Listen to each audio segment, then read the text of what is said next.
you're like a good 5 feet in the air, but there's not much. We're all still, we all have blood pumping. So we're all the same. We're all the same. We're all the same.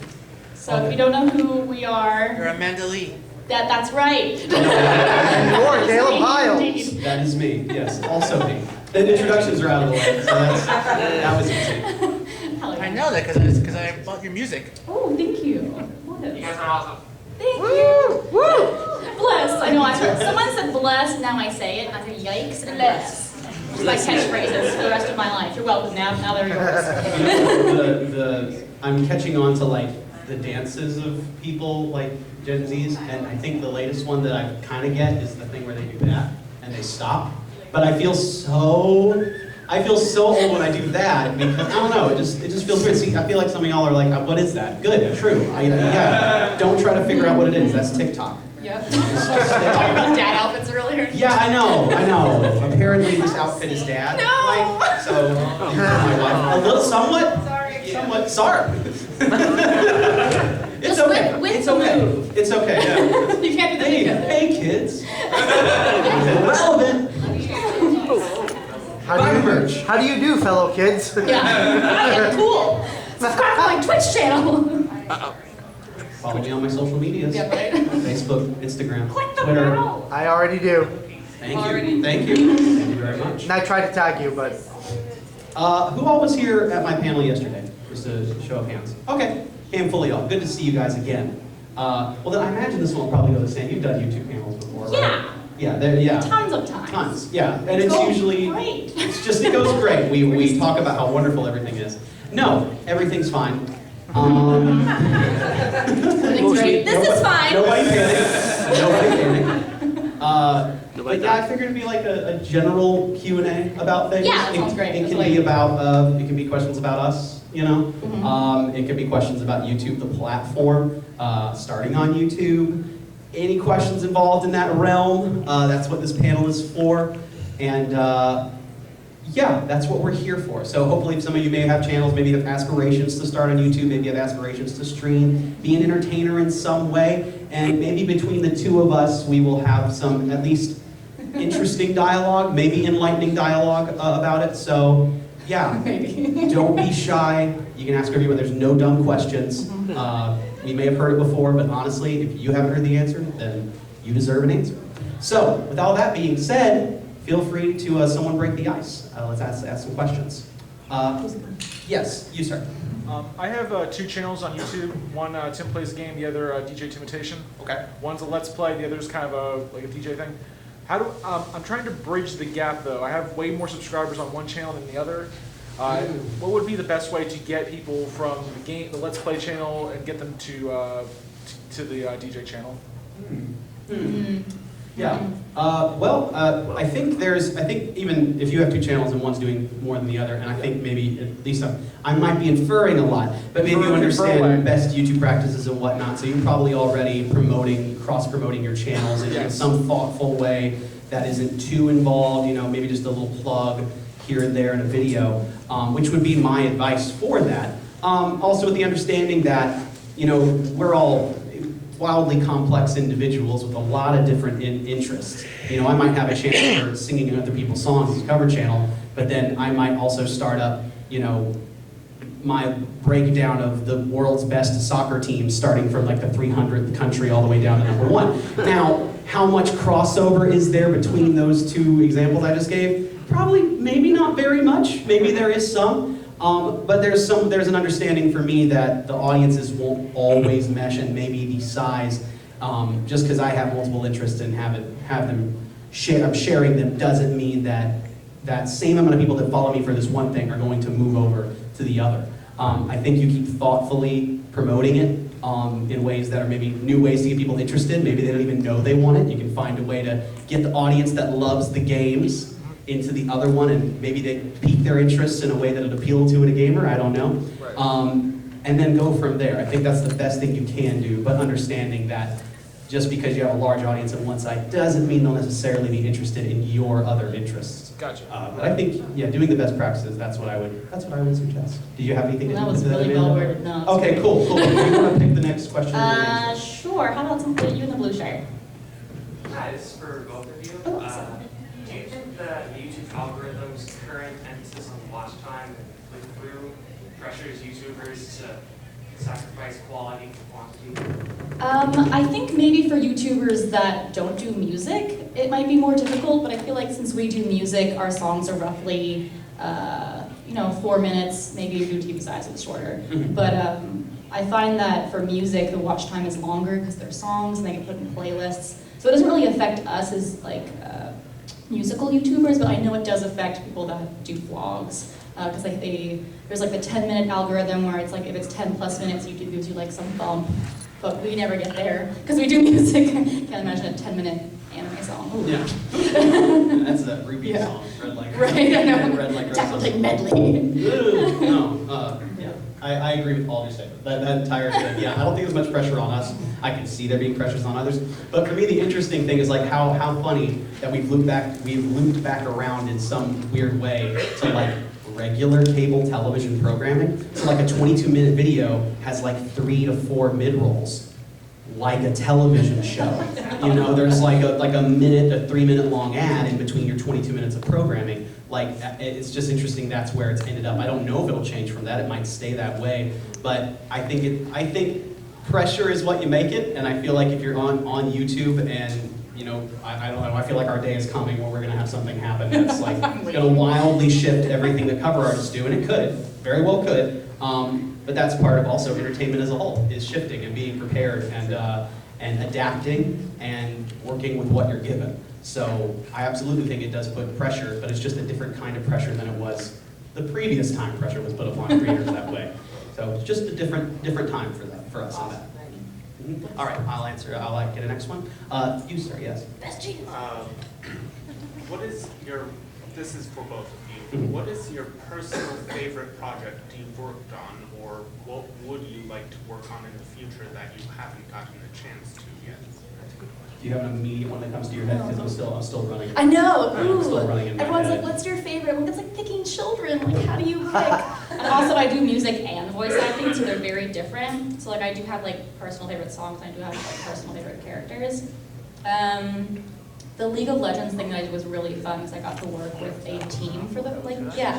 Thank you. It was a lot of fun. Really cool. Thank you. Yeah, that was really fun because usually I do mostly everything myself except for outsourcing art, animation, and stuff. But it was really cool to work with someone on lyrics and work with someone on the song and have a whole team Skyping all the time or. So that was really great. I really liked that. I wish that I had my team in the same room just because of that project. Favorite project for me that I've done, or I think I usually go back to any Broadway covers I've done. Those are some of my favorite that I enjoy doing in the moment, and then music videos where I get to be in them and have a crew come out and create some silly storyline and bring people. Those are my most fun to do. And future projects I want to do, I'd love to work with bands. I'd love to be a guest vocalist on some of my favorite bands' albums. That'd be dope. I don't know when that'll happen, but if that'll happen, but that would be very, very cool.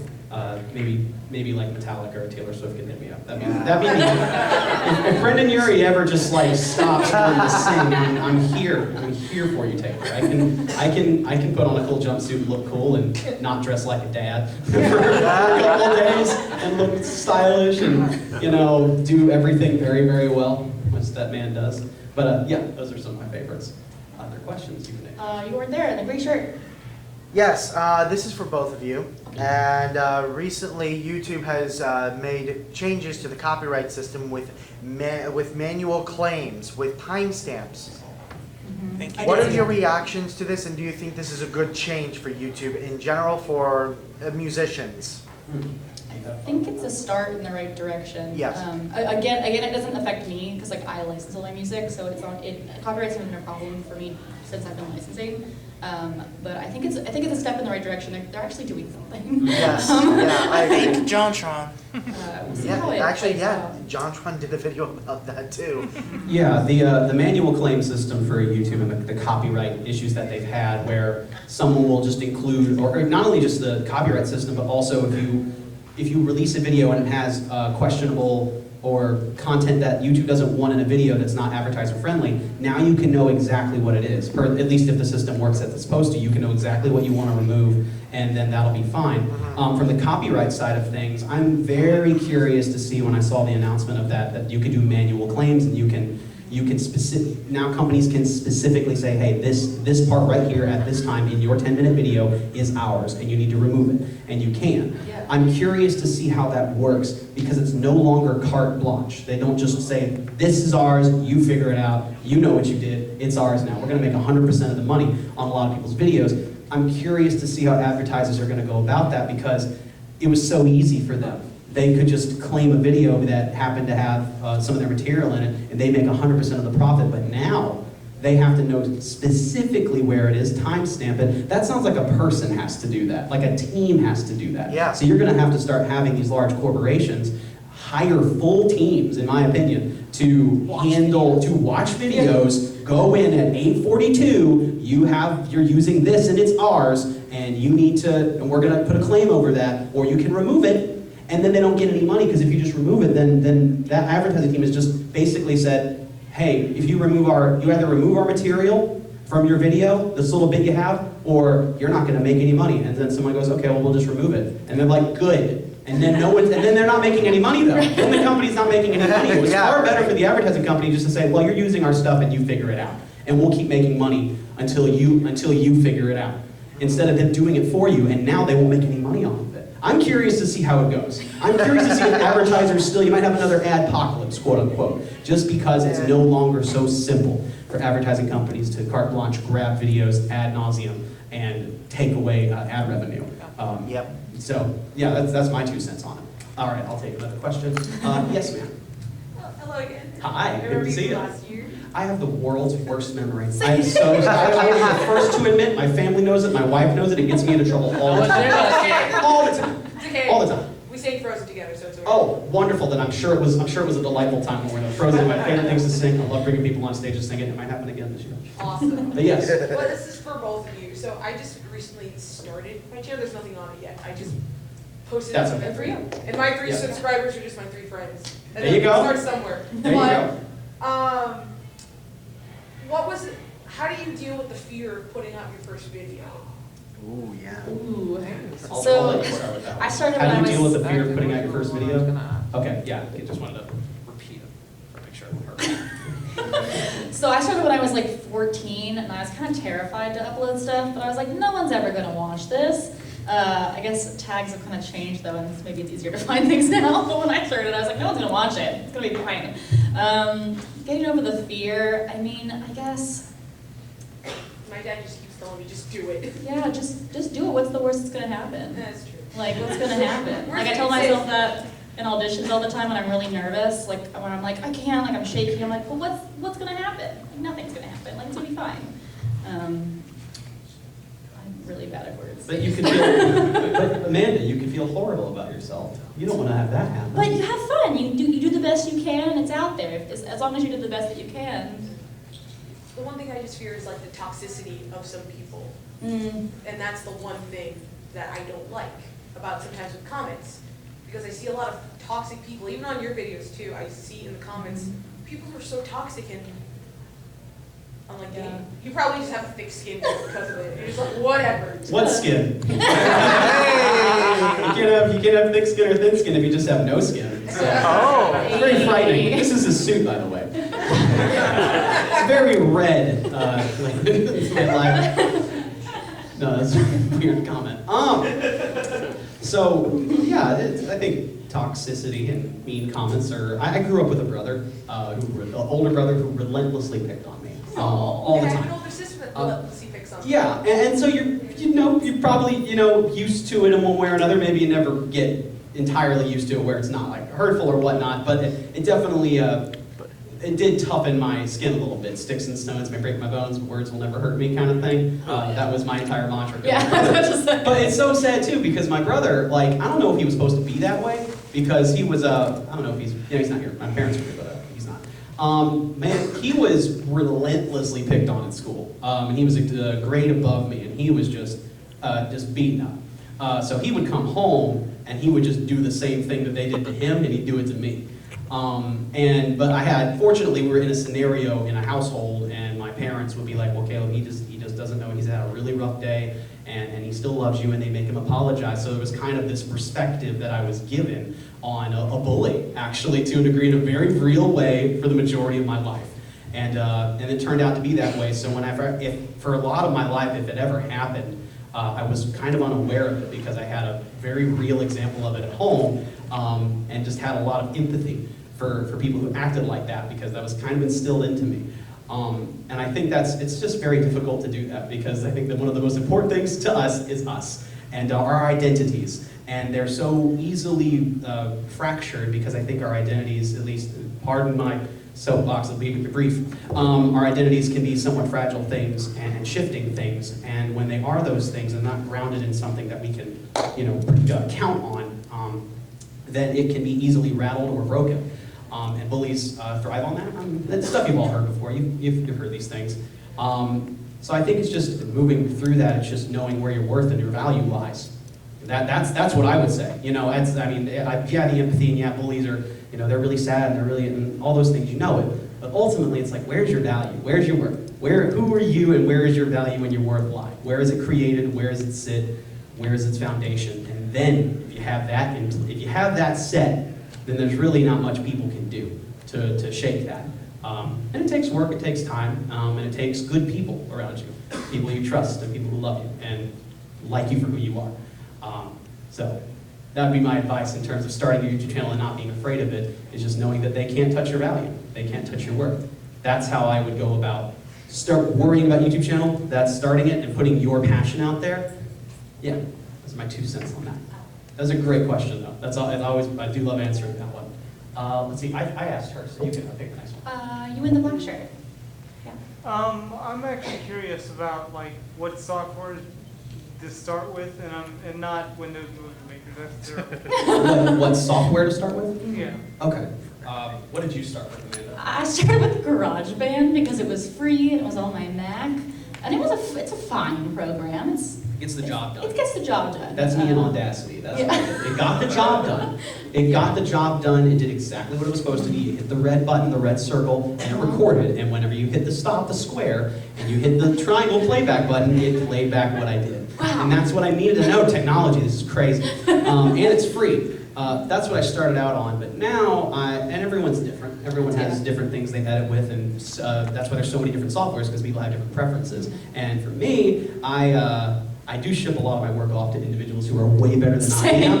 Way better than I am. But stuff I have used before would be like the latest version of Adobe Audition to edit some vocals. My video editing software is Sony Vegas. I don't know if any of y'all out there from video editors know that one. Old school, solid foundation, gets the job done. And mind you, my videos are just me standing in front of a camera 80% of the time, so I don't need much. And anytime I have a video that goes beyond that kind of level of editing, I hire someone else to do it, who uses, really high-end software and equipment, and that's what they use. But for me, and I still do what I do, and I love it, and I'm very proud of it. It takes very minimal things for me in terms of software.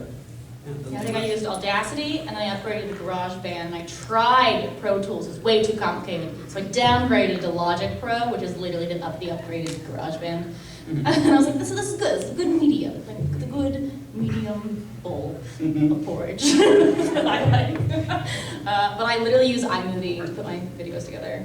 But also I hire animators who are way better at everything. I use Windows, so Windows Movie Maker?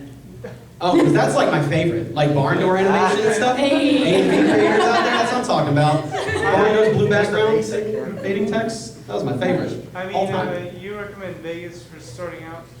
Vegas? I recommend, Vegas is, for me, pretty simple. It's easy to wrap my head around. And I think it's a step above what you might be using, what you said you're using. So I incrementally work your way up to harder and harder things until you understand basic concepts of editing, which I feel like I only know a little bit of. So, yeah, I'd say Vegas is a good one. I like Vegas in terms of video editing software. Easy to understand, not a lot of difficulty to it. Yeah.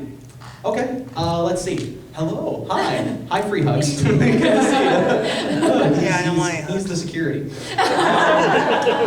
All right, let's see. Yes, ma'am. Spider Quinn? Yeah. Quinn, Black Cat. I know my Spider-Man game. I just have a question from a creative standpoint. So where you are now, with all your successes and experience, if you went back to day one, your very first upload was something that was like a pastel. If I went back to day one of first upload ever, what would I tell myself to do differently? Like, don't do it this way or do it. Don't do it this way or do it this way. Specific project or something you kind of have like ambitions about. Yeah. No, yeah. I'm sorry, I'm flashing back to all the times that I put music into Audacity and thought that if I just stripped the main vocals out, that I'd have an instrumental, and that's what I use as Those are the good instrumentals. days. Oh, Yeah, those are good days. That's what I tell myself, don't do that, don't do that. Just all the highs, like really, really You just like uncomfortable chop listening out to it. half of like the bass and Mhm. you get the harmonies. Yeah, but that's good. Then you learn it's just harmonies well. horrible. Oh, good times. Would you? I'm trying to think of what I would go back and change. Because I was doing YouTube and Google Video before YouTube as just a whole like fun thing to do with my brother and a couple of friends, and didn't care about money or anything or the business of it all. It was just for pure enjoyment and maybe to find some like-minded individuals who also liked what we did. And that was back when having an audience of 10 was like just thrilling. You know, some of the most thrilling things that's ever happened to me to this day was having like 3 comments on a video and The somebody 301 like, Club? Yeah, the 301. Like, oh my gosh, these guys, this is the first 300 views, I'm so stoked. So it was like, I loved that. I think, because whenever I started having a business of it all and started potentially, you know, making a living off of it, it just happened naturally. I was still working. I was still doing sports production at my college, and you know, running baseball and football and basketball games under the ground area, writing up statistics and whatnot. So when it started happening, I was just doing it because I loved it, even then. But then it started, you know, I was able to start making some money off of it. And then it started shifting into, well, could this be a career? And ultimately, if I had just kind of dived in head first, looking back on it, instead of kind of biding my time, I waited about like 2 years to really dive into doing YouTube, while also doing my other job. I probably would go back and say, hey, you can go ahead and dive in now. You don't have to, but that's also hindsight, and that's also kind of my upbringing. I was trying to be, you know, fiscally aware of what I was capable of, have one foot in one end, one foot in the other, and make sure I wouldn't drown, you know, have a backup plan, develop it. That was my upbringing, and that's what my philosophy was. But if I were to go back, and with the knowledge I have now, I'd be like, nah, you're actually good to just full jump into that side, right? Because where I'm on this end, you may have made it even further. But I'm grateful for how I went about it. I wouldn't change it, because I think it's a somewhat of an example to the idea of you can have multiple passions. I love doing sports production. This is one of my favorite things to do. Sports production? Yeah, like running replay and camera and running the statistics. Sports. Yes, yeah, sports. Sports. Volleyball. I did every sport you can think of. I covered all of it. So I love doing it, but I also love doing YouTube. And I was like, I'm fine with whatever happens. My time was split, but at the same time, I enjoyed both a lot. And I found passion for both of them. And so when one became clearly the path I should take, then I hopped onto that one. And even then, I've had to relearn how to love other passions, because my passion for singing became jobs. And now that they're shared, the job and the passion are shared, it's you're having to relearn to love singing again to a degree, because it makes you money and all of a sudden it has much more weight to it. So. Yeah, I wouldn't go back and change it, but if I were to say one thing to entertain the question, it would be, you don't need to wait, you can jump into it. What about you, Amanda? I went off on a long spill there. No, literally just don't chop the instrumentals. I just don't do that. Maybe just hire someone to I don't know. I also used to buy the CDs from Japan and import them in order to get the instrumental versions. Because back then, pirates didn't, I didn't know how to work the internet. I didn't know how to look for instrumentals. People weren't uploading them, so I literally had to buy these CDs from Japan. My parents didn't know what I was doing for so many years. I was just I just like the CDs and music, you know, it's a cool thing. You didn't like to have like 30 Trojans and malware by downloading LimeWire? You didn't like that? We've all been there. That was my jam. I loved breaking 3 computers. Sorry, Mom and Dad. Just look for Teen Titans, Mom. Don't worry about it. Like, don't worry. Yikes. Oh, so much trial and error. But you learn from all those mistakes. So, yeah. Right, you can ask that. Okay, how about this Gundam hat? Dude, I like it. Yeah, I got it. For starting off, what kind of audio booth or kind of like sound buffing would you recommend? Because I got some of the foam, but I'm kind of trying to figure out what makes like a big box to walk in, or because I don't want to have the microphone in like the little box behind it. I hear that blocks in front, but you still hear it from back. And I'm going to have like a box on top of my head and just have the sound proof around it, or would I still hear my feet? For literally so long, I just recorded in my closet. I'll let you take that. In like the winter section. Okay, so like I was like 13. I was like, what am I gonna do? I literally set up my microphone on a stand in the corner of my closet in like the winter section. So like I had all my like giant coats around me. I sweated the entire day. It was great. Lovely. Definitely recommend that. Don't recommend that. Just literally pad like the entire side. If you have a walk-in closet or anything, you can literally just put foam all the way up, and you can get like a really cheap like shower curtain rod and put like a heavy blanket over that so you can make the room smaller. Just a nice condensed room so that not like too small because then you're gonna sound really like the room's gonna sound small, but like a nice space where you can like move your hands around. Make sure you remove all hangers because I definitely had some hanger noises in a lot of my older recordings. Remove the hangers. But there's a lot of equipment out there now to make really great home studios at a really affordable cost. Like the foam's really cheap. You can do like the giant blanket trick. Foam pillow forts are very popular. I mean, now I have a really swanky, bougie setup, but for so long I was just using like a $50 mic in my closet. Yeah, and in terms of, you know, the walk-in closet thing you gave, because I had that for several years too, and if anything, I've actually reduced because I don't have a closet anymore. I bought some like booth material. Oh, do you have like the thing that it's goes like around? a portable isolation. Yeah, but it doesn't wrap all the way around. It's a corner of the room. Circle. Yeah. It's not fully enveloping. But I would say at some point, you know, it is definitely about there's a level of comfort that you get from it. And yes, the premium highest quality you're going to get from like a setup that you have. That's the top tier highest quality. That's also where you're at too. Like it's appropriate and necessary for you to have that. I think you can make quality work right with something that she referenced, that she talked about with the walk-in closet and foam and things like that. A pop filter. Pop filter, you know, basically like a good microphone. Yeah, stop all of that. Condenser mic, like those are the things that will give you just good quality sound. You don't need an amazing setup to get quality. And then start there and then work your way up. I think the walk-in closet's the great idea because easily. You just easily make it small. Yeah, those clothes can go, you know, on the floor in your room. They don't need to be hanging in the closet. Are you kidding me? Why do you even? That's ridiculous. Clothes aren't for wearing; they're for making my audio sound good. That's why I need this jacket. Yeah, good question. That's a really good one. Let's see. I'm going to go to the corner here. A white glove. Yes, ma'am.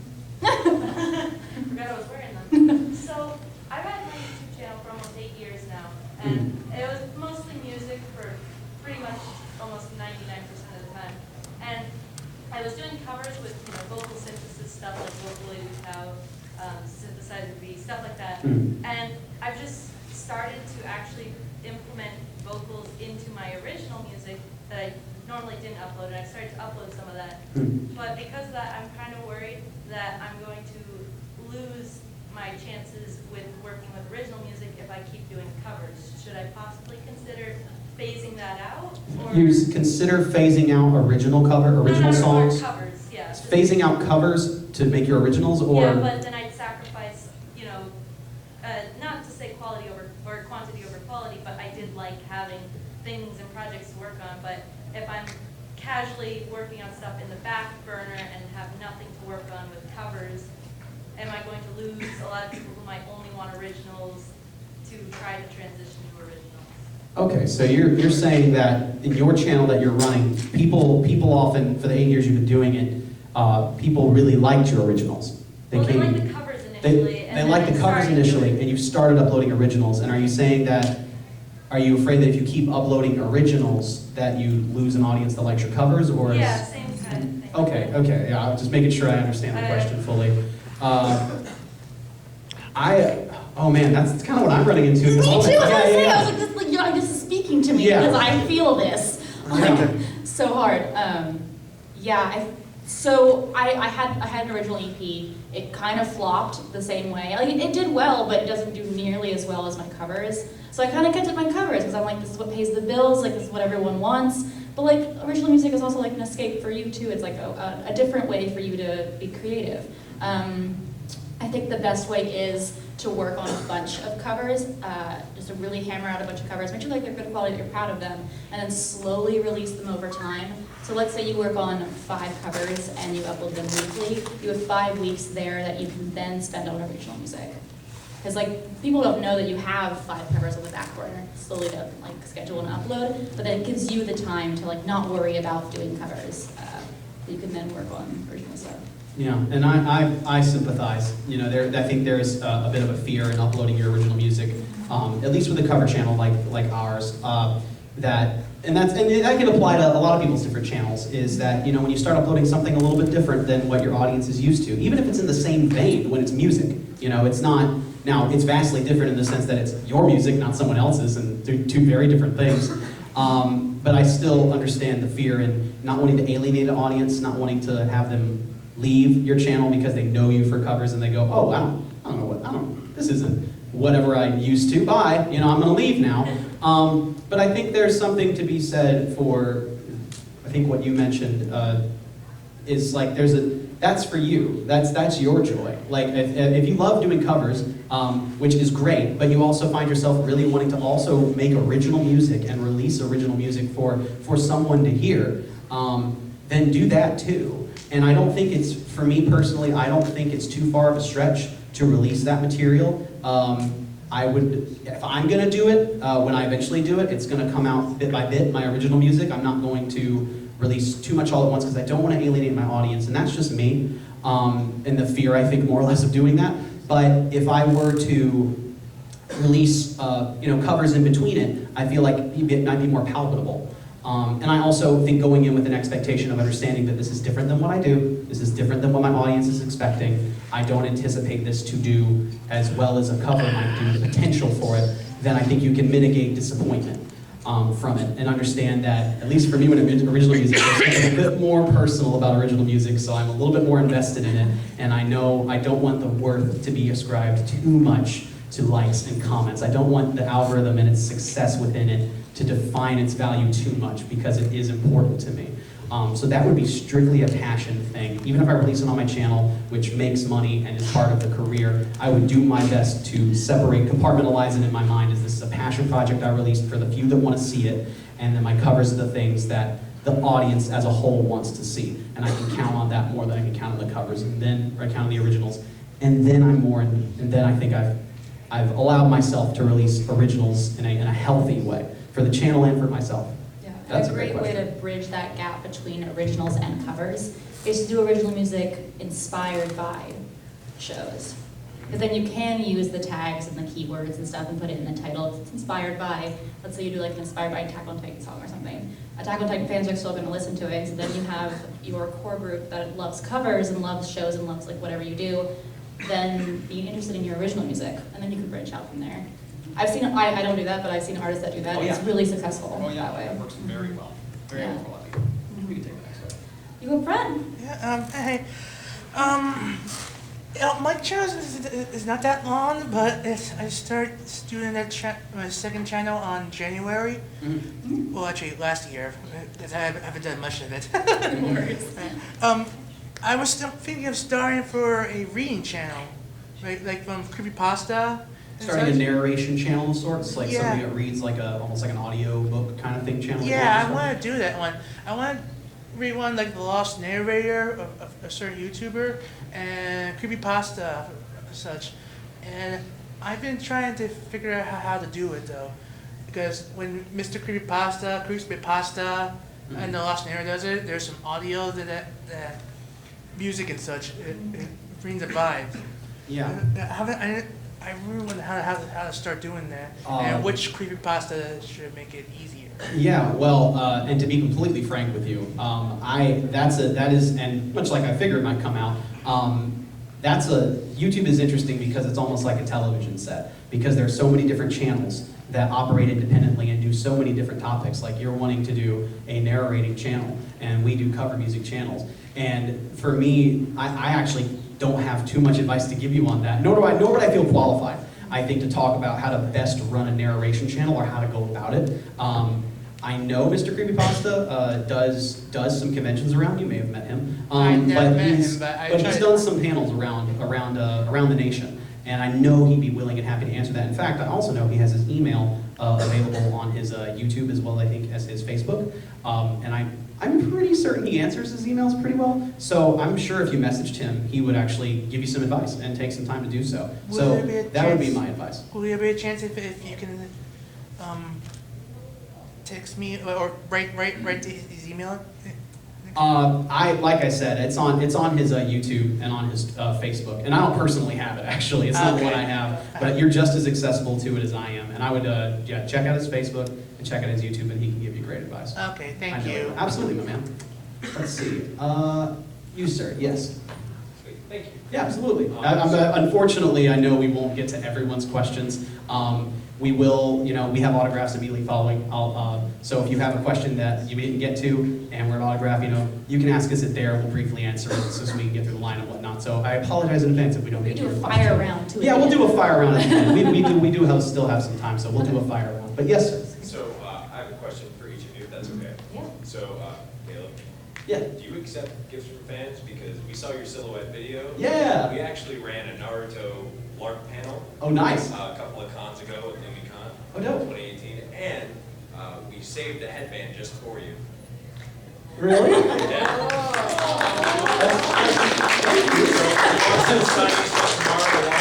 We'd love to stop by and give it to you. Yeah, my autographs are immediately following, and then I have autographs throughout the weekend. That's really cool. I totally accept gifts. I totally accept gifts. I'm cool up here. I'm fine. He just has to know when you're changing. Yeah. It's fine. Thank you so much. Yeah, I absolutely accept gifts. Also, question for you. I'm sure you get this kind of question all the time, but as a guy whose passion for his entire life has been his voice, wanting to throw it in different directions, how does one start doing voiceover? How does one get involved? Is it just like taking Steve Bloom's class? Do I make a YouTube channel like Brizzy or you? How does one start? How do you take that? It's always a hard question to answer because not everyone's story is the same on how they got into voice acting. For me, I started online doing indie projects because I had a group already for singing, so it kind of makes sense just to audition for some indie projects. They're not really paid, but you learn a lot. And once you get to that point where you have a lot of experience and you understand characters and you can build characters and read lines and memorize lines and that sort of thing, and kind of get into characters, taking a class then gets you to the next level because they'll tell you insider things that you've been in the industry for so long. And that's the next big step.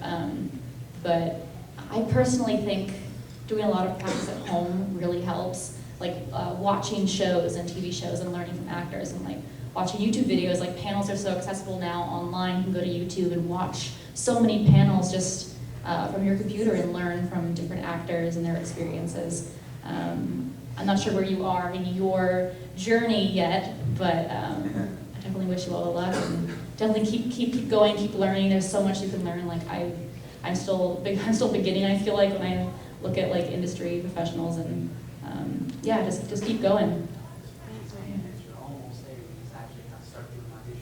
Hey, see, that's support group. That's all you need. I believe in you. Ah, yes. Go kill it. Did I ask the last question? I don't remember. Just pick another one. Okay, yeah, I'll go. Is watermelon? The green shirt? Just a creepy. Wait, no, that's the cactus. Yeah. Animal Crossing. Got it. Animal Crossing. Is it not Animal Crossing? Final Fantasy. I was thinking of the weird. The driveway. See that thing? Yeah, there you go. Thank you. But yes, question. Go on. Will you two ever do a collab together, or have you and I just completely missed it?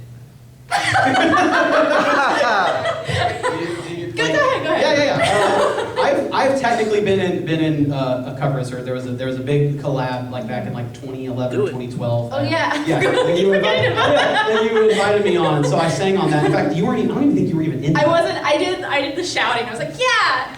You facilitated that I cover. wrote the lyrics. Yeah. Yeah, but have we done a collab together? Yes. Yes, we have. It's just not out yet. It's just not out yet. It was very, very recent, and it's up to you if you want to say what it is. Yeah, I think I tweeted about it. I'm doing like a collab album, which is like 12 songs, all different artists. There's like 15, 16 artists, and it all features new instrumentalists and really cool people, and Ken lives on it. And I'm really excited for the song. I changed the song on you last minute too, and I'm so sorry. Well, no, it turned out working. I was like, here's the new one. It ended up working out really well because that song felt better on my voice. Okay, cool. And I was able to have more fun with it and throw my voice around a bit. So I'm really stoked about it. I was watching her channel before I like ever hit anything on YouTube. So I'm equally as thrilled about it. So little tiny like miniature dream like come true kind of thing. I know. I recorded my vocals first, and then you recorded, and I re-recorded my vocals because I felt like mine weren't good enough. And I was like, dang it! I'm like re-recorded. What? No, I'm thrilled with it. It's gonna sound dope. Y'all are gonna love it. It's really cool. Where's their secret? It's up to you. We can say what the show's from. Oh, yeah, they show the show? Yeah. Okay, it's a Black Clover. Yeah. We're keeping the title secret. It's a Patreon thing. You can do it on Patreon and learn all the titles. Join your Patreon. I was hoping for a common writer. It's gonna be good. Hey, maybe. Because I really like. Yes, sir. Yes. What do you have for us, buddy? CEO. What is your decision process on when you're choosing your next cover or song that you're going to do? Decision process for choosing the next cover or song we're gonna do? Yeah. I'll let you take that one It's first. literally like, do I like the song? Yes. Good. And then if I send it to my instrumentalist and I pay for it, then I have to do it. So that's like my process. Like, I like this song, and then. Are you sitting with do you have like 5 or more instrumentals sitting in bank that you're like, I'll eventually get to these? I usually have an entire album at a time. Wow. So I have the Unity album, and then I'm also working on Soda 7 now too. So I have 24 songs. Instrumental done once. What? Oh my gosh, good work ethic. No, so I have like 5 at any given time. She has 24 at any I given get time. bored. I gotta switch around. And for me, I also, if I like the song, I usually try to cover it. But my channel kind of spans to a lot of different things. Yeah, true. You know, I do Disney, or I do anime every now and then. I do Disney. I do top 40 and whatnot. So it's not. I would love for my channel to be somewhat concentrated in a way, but at the same time, I love the variety of doing it all. But it's still kind of, and it is to some degree too, when you're picking the anime songs, you're not really sure what's going to be super successful. In all cases, you can have a hunch, you can have like an educated guess because an anime is doing well on the like Crunchyroll or what have you. It's just doing well. You love the show personally, and so you're like, I'm going to do it and I'm going to make it good.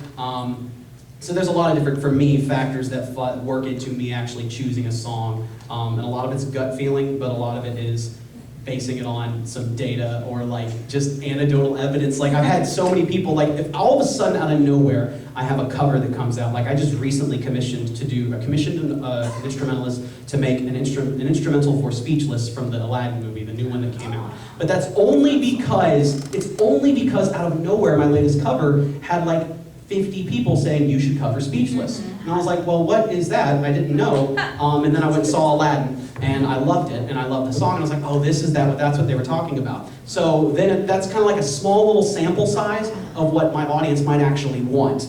And I trust their opinion, you know. I'm like, great, I'll look at doing that. So what'd you think about the cover? You know, they definitely want me to do another song, and I'm flattered. So it oftentimes is my audience too. Gut feeling, some data that I can maybe see, and then also audience and what they're asking. Those are often my factors. Yeah.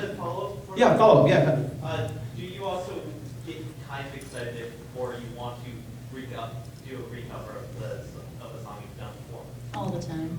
Yeah. I redo stuff all the time. Yeah, I only just recently started like doing covers over again, like repeating a cover. I did that, doing that next 2 weeks. I have Lion King covers coming out, but I did them like 4 years ago. I've already done them. But I'm redoing them because they didn't have a good instrumental, or rather they did. It was Disney's instrumental. I should rephrase that. It was a great instrumental. It was fantastic. It's not yours. Disney did great. It just wasn't mine. So I redid it. and I redid the recording, redid the video, just because I want to do it a little better, but also it's something that people can download or stream now. And that was my main motivation for doing it.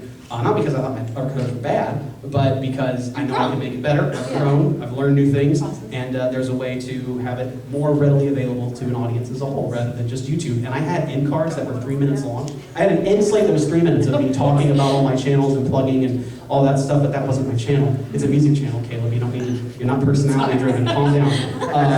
So yeah. Yeah, as long as just the song is the video, Caleb. You don't need to do much more than that. Frequently. Yes, that's what that. Yeah, I'm definitely redoing some covers. Oh, what other we got? We have like 5 minutes. We should probably do the follow up. Yes. What's up? Do you then delete the original video? No, I keep it up. I keep it up. I keep it up. I know a lot of people do delete the other one because they're not happy with it anymore, so they'll often shut it down. But for me, I keep it up. All right, sorry for the shout out. Oh no, you're fine. No, yeah, I keep it up. So we have like 5 minutes left, so I think we should do a lightning round, which are super quick questions that have like short answers that you can like give, or. And if it's a deep question, I'm just going to answer really quickly. Yeah, exactly. Yeah, it will not be full. So I guess we'll go 1-1, or should we both answer it, or 1-1? Yeah, we'll both answer it. Okay. You in the black, the tie. Yeah, you. Okay. So, what were your thoughts when you saw that YouTube has a new premiere feature? Like Yikes. YouTube's premiere feature that allows you to watch a video, premiere the video live in real time alongside an audience that's watching. Really, really neat. I thought it was really, really neat. It's very divided. It was very neat, but it's had some repercussions. But like I said, lightning round. But I thought it was neat. First repercussions. Yeah. Go. Yeah. You, sir. Yes. Best way to advertise outside YouTube. Best ways to advertise outside of YouTube? Yeah. Twitter, yes, social medias. So everything on the internet, that's the best ways. I think one point-to-point, easy clicking. Anywhere you can stay on the internet where you can just click to one thing, click to another, jumping around. Outside of YouTube, I think that's the best way to do it is social medias. Yeah. And you would agree with that? Yeah. Naruto back there. Oh no, we'll come back to you, don't worry. Naruto, yes. Okay. So, if you have a variety channel, will it hurt your audience if you do like plays, reviews, theories, and reactions? Will it hurt your channel? Yeah. I think that depends on how you define what hurt is, what hurting your channel is. But for me, I found variety was hard to keep up with. It was hard to maintain an audience, a consistent audience, and they often have trouble knowing what your channel is about. I would say if you love doing it, do it though, because there are creators out there who do lots of different things, and it's successful for them, and maybe it doesn't hurt them. It's to their benefit. Yeah. Sweet. You have the bunny ears. Favorite manga series? I love Red River. It's a super old show. It was super old manga, but it's so good.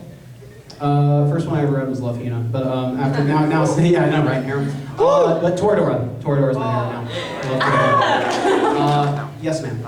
Yes, both.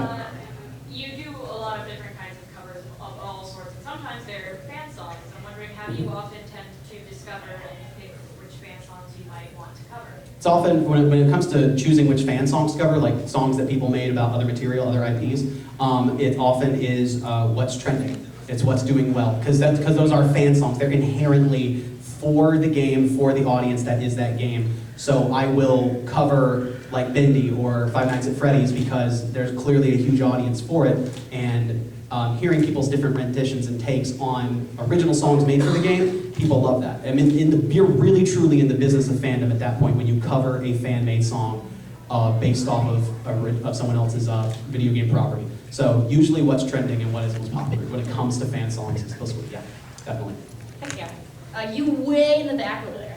How do you decide which channel you upload a collaborated video on? How do you decide how you upload who uploads what videos on collaborated channels? I usually try to have us do 2 different songs. So they choose a song, I choose a song, and we both upload the same day at the same time. Mm-hmm. Yeah. Because YouTube hates re-uploads. Mm-hmm. Yeah. In our case, she asked, and for my case, usually it's whoever asks and brings forth the suggestion. It's for me, that's not unspoken rule, but that's often how it's worked for the collaborations I've done. Someone said, hey, I have this idea to do this thing with you. It's almost like, it's somewhat, at least for me, unspoken that, okay, well then that is their idea and they want me to be a part of it. So it would be on their channel, but absolutely she's right. Yeah. In both ways. Try to be like, then I'll do it for you. Yeah. The best way to work with the algorithm. I agree with that, yeah. Thank you. Let's see, yes ma'am, you're right there, the pink flower there. Do you have, when you practice your songs, do you read sheet music or do you just do it by listening?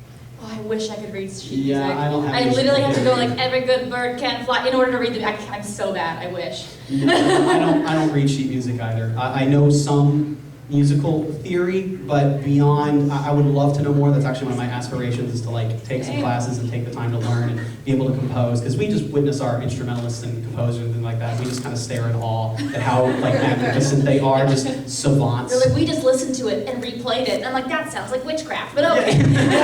Here's money, I guess. That's a superpower. Yeah. That's odd, but yeah, we actually just, it's all by ear, which there is I think skill in that too. You can train that, but if you add the music theory with it, yeah, you've reached, like, you've ascertained superpowers. What other questions? We have like time for 2 more or so. 2 minutes. Yeah. Let's see, people we haven't done yet. Yes, sir. You were talking about redoing covers. Would you ever redo any of the Portal songs? Would I redo any of the what songs? Portal songs. Portal songs. Oh wow. Probably not. I don't want to be the guy that I like my covers I did with those, and they are streamable and downloadable, so I like what they are. I probably wouldn't redo them. I'm happy with what they are. Yes. This is less a question and more just a recommendation. If you like Toradora, you should check out Golden Time. I've been told that, and I have the whole manga set sitting at home waiting to be read. I've been told. Yeah, and then I have the anime in the queue ready too. I'm just going to read the manga, then eventually time will happen, and I'll be able to allocate my time appropriately. Never, ever. Last question, yes, sir. I saw Captain America there, and then we'll be done. Favorite video you made? Favorite video that I've ever made?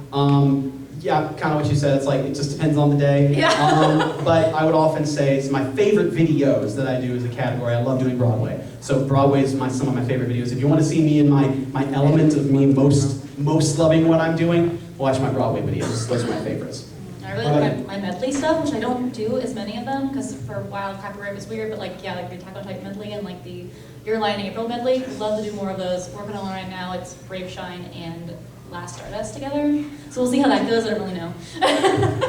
But yeah. Okay. Well, guys, we are out of time. However, we will be at an autographs here in a little bit. Room 14, pretty much right after this. So if you want to head that way, we'll be selling some merch. We're signing things, and yeah, please come down. It's going to be a good time. Thanks for chilling with us. Are you guys selling some merch tomorrow?